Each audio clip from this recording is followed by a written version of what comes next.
Так, ассалаумалейкум қазақ елі. Мына самокат жайында бір видеоблог түсіріп жіберейін деп едім кішкене. Короче, мына Segway Nainboot деген самокат, Nainboot Segway дейтін.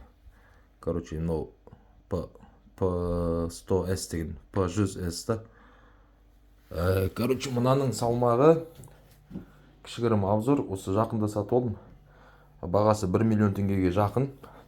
Теңгемен есептеген кезде. Бұның ана басқа самокаттардан айырмашылығы, бұл анандайда универсальный самокат дейді ғой.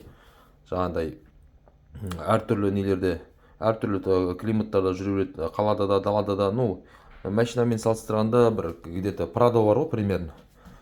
Прадо сияқты да. Қойға да жалпыта беруге болады. Сосын бір жақсысы, бұл самокатты бәрі телефонға қосылады. Телефонмен жалғайсың. Мына светтер бар ғой, жанып тұрған. Светтердің бәрін түгел өзің қосасың, өзің айырасың. Настройка, сигнализациясы бар. Сосын жаңағындай мынандай поворотниктер бар әйтеуір. Жолда жүргенде, короче, ыңғайлы да, мотоцикл сияқты кішкентай. Ыңғайлы, жүрісі 50 мен 48 бен жүреді максималкысы. Сол 3 режим бар мынарада.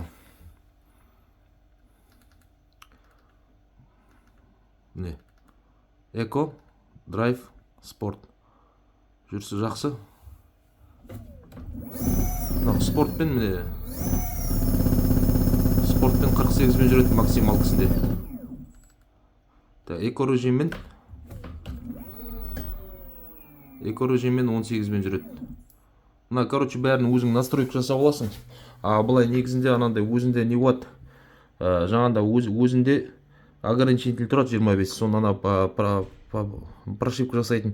Жаңағында өзі не программалар бар, соны жазып аласың. Сол арқылы блокировкасын ашып тастайсың, короче. Сосын жайлап баса бересің. Почти 50 мен жүреді. Сосын анандай бір айырмашылығы, мына покрышкасы бар ғой. Покрышкасының ішінде өзінің гелі бар. Жарылса жамап кете береді. Но бескамерный покрышка.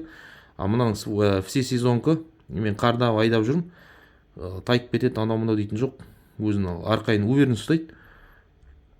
Задний приводный, бұны әртүрлісі бар ғой, задний привод, полный привод түрі бар, алды передний привод түрі, мынау задний привод түрі.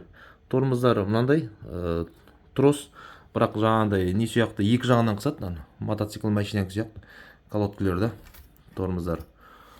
Тормоз басқанда светтер бәрі түгел, ол жағынан машина сияқты.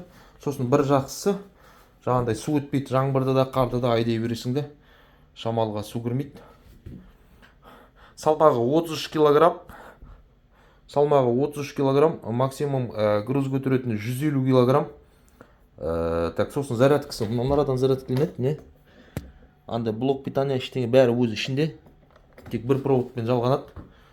6-7 сағатта, 0-ден бастаса 6-7 сағатта не істейді? Зарядкіленеді полностью. Так, сосын тағы не бір айтатын. Мынау енді дневной ходовой свет, сосын түнгі фары бар, түнде қосатын. Қазір. Міне түнгі фары. Мынау дневной. Сосын настройка жасап алғаннан кейін мынандай өзінің екі кілті болады. Осы кілтпен ашып жабасың. Осылай қосылады, осылай сөнеді. Жаңа противогонкасы бар. Жаңа бір-өмір шықпатса сигнализациясы қосылады. Сосын жүрмей қалады деген сияқты сондай қызық өзінің бір жақсы функциялары бар. Сосын жаңа максимальный скорость 50. Сосын далаға қарай жүрген жүрісіңе, грузға, неге бәріне байланысты ғой. Бұлай не істеген кезде, енді менің салмағымен жүрсем, салмақпен где-то бір 50-60 км жүресің максимальный скоростьпен тіке жол болса.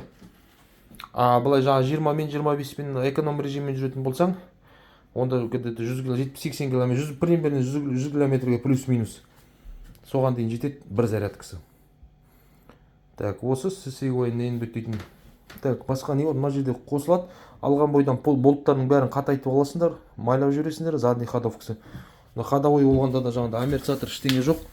Бірақ мынаны торсион дейді ол. Джиптерде болады ол, паджероларда сондай мынау торсион. Сол арқылы жұмыс істейді. Алдыңғы тормоз бәрі дисковый тормоз, алды, арты. ерекшелігі сол, жеңіл әйтеуір, былай көтеріп жүрсең де автобусқа, машина, багажға да спокойно сияды арқайын. Осындай самокаттың жобасы. Видеоға лайк басып кетіңдер, ұнаса.